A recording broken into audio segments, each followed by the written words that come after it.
Yes! Finally! A new YouTube video!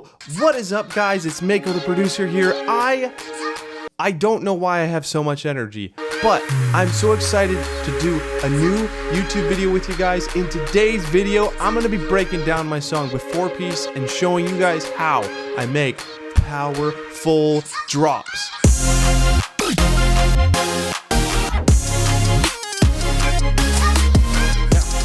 If you don't, I have my glass of water here, but that's because I'm recording this at like 10 o'clock at night. So if you have something to drink, preferably some coffee, let's do this. All right, so I got this project window open. My Before Peace song is out on Spotify, Apple Music, YouTube, all that good stuff. So feel free to go check it out. Before we get too far into how I build a big drop, especially in this song, we need to understand a couple concepts here. First, we need to understand the basics of sound production and the audio spectrum. So our hearing and the sound that we can perceive starts at 20 hertz. That's the lowest frequency we can go. And then it goes up to 20 kilohertz. So that is the concept of 20 and 20. That's the lowest that a human can perceive. And then 20 kilohertz. So that's 20,000 hertz is the highest we can perceive. And most of the time when people look at EQs, they actually can visually see this. So I have an EQ pulled up here, and I just have a simple sine wave that's pitch bending up. And we'll start at the bottom here, and you can kind of hear what those frequencies are. So all the way on the left is 20 hertz, and all the way on the right is 20 kilohertz. So if I play this note, you can see that it is moving up as it pitches. So those low sounds, those low frequencies are all in the low 20s, okay? Then if I go up a couple octaves, let's see, we're landing somewhere in this like 2-3 kilohertz. And then if we keep going up, it keeps going higher and higher. It's going to melt your socks off. That is the concept of pitch, okay? And we're talking about 20 hertz and 20 kilohertz. Now, the other concept we need to understand is stereo panning. And I will have a little diagram up on the screen which kind of shows you the basics of it. But basically, what we want is we want our mix to be wide and powerful. It doesn't necessarily want to be loud, but if we keep things wide and fitting in the right spots, we can turn them up more because they have more room to breathe than all just sitting in the middle. Things that you want to keep dead in the center, this is called mono. You want your kick drum, you want your low sound. So all the things over here below like 250 hertz, you want to be in the middle. But we want our big sounds, so sounds like synths, overhead cymbals, hi-hats, pads, we want those sounds to be wider, okay? And that's basically how I go about actually building big drops. So I'm going to open up the project here and we're going to talk about what I do. I'm just going to break down the different parts that I have going on here and kind of show you where everything is sitting in that audio spectrum. So we have the drums here, okay? I'm just going to loop this section here. Let me bring up a stereo imaging plugin to show you exactly where things are sitting. So we got the drums.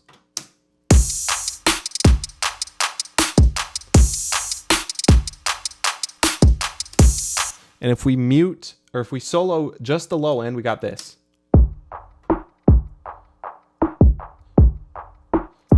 And then just the high end.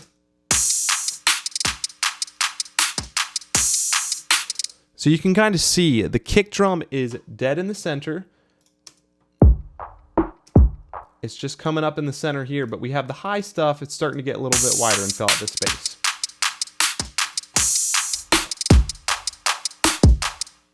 All right, so we got that. All right, so let's move on to the next part. I gotta stop touching my nose. I don't know why. It's just a little itchy. All right, so next thing I have is these sub basses here. You might not be able to hear these but these are like super dead in the center, okay? Super dead in the center. And all they are like sine waves with a little bit of extra saturation and thickness to it. Okay, so let's break down the big characteristic heavy synth, okay? So I have the main lead here. Okay, and then I have an extra layer to add more width. And then a third layer to add even more thickness and width. And then there's that extra laser lead, is what I like to call it, to give it a little more character. Okay, so those are the different parts, and we can see that on the audio spectrum here. If we solo just the main lead,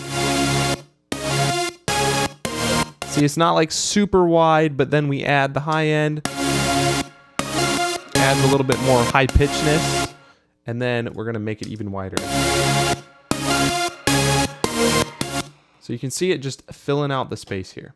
And then we have white noise. So the white noise is really important with hitting those high frequencies. So not so much the width, but more of hitting all the frequencies. We want a full sound. And a lot of those 15 to 20 kilohertz sounds are super high pitch and you can't hear them very well, but they add a lot of characteristics to your sounds, and that's something you can add. I kind of build it into some of the synths that I have, so this high end here has a little bit more of that high frequency.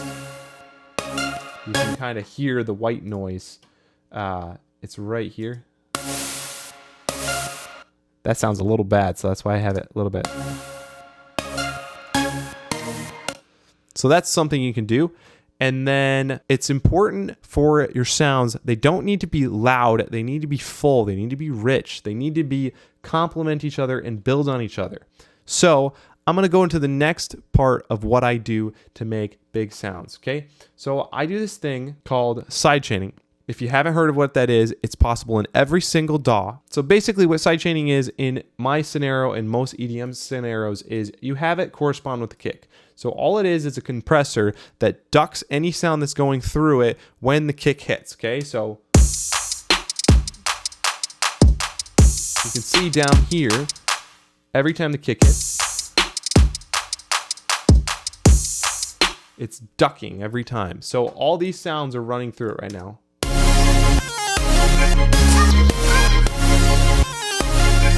If I drill the threshold down more, you can hear it more dramatically.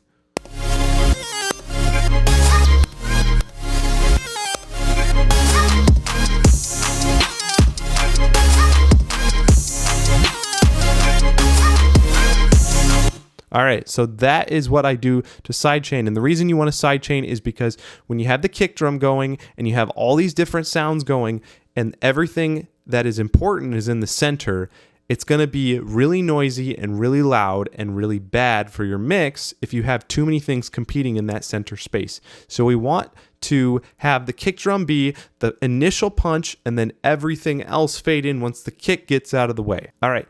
The other thing I do is I stack the layers, and this is especially important when you want to get that wide, thick sound. So the best example of this in this song is that main lead drop. Okay, so all together. But all it is simply one synth that I've gone. Okay, and then what I've done down here is the width is pretty small, so that's why it occupies the middle space. So then what I do is I duplicate it typically, and then I will either create the high end to create the full frequency spectrum to add that white noise, and then I will duplicate it one more time, tweak the sound possibly, and then give it some width. There's not a lot of craziness going on here, but it fills out the sound and it all builds on itself to help everything sound good at the end. And then you can do the same thing. You can do the same thing as much as you want, but the last thing I'm going to say is tweak, tweak, tweak, tweak, tweak. And basically that's tweak your sound, go over it over and over. I like to loop a section and just listen to the part. And then I like to slowly bring in the elements and see if they complement them well. Okay, and then I'll bring in the drums later.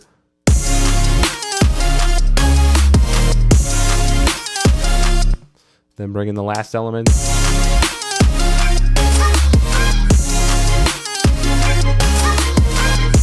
Okay, so that's what we got going on here.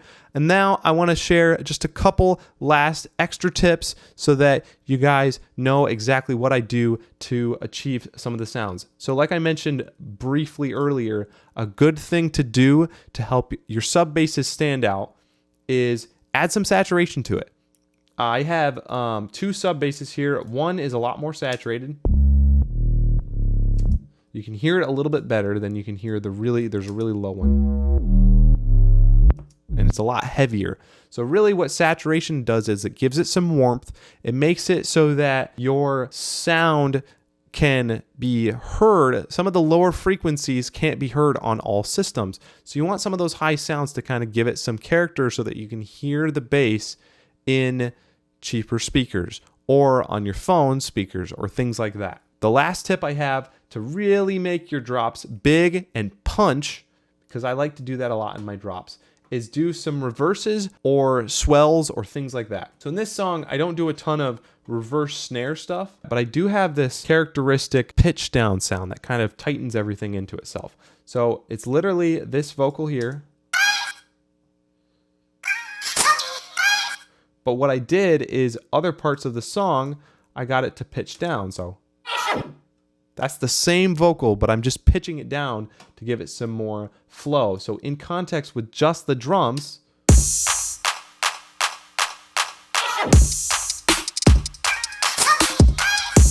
and so those are things you can do. You can also, the easiest thing to do is you could do a whip sound. So just search in your DAW or Google a whip. Whoa.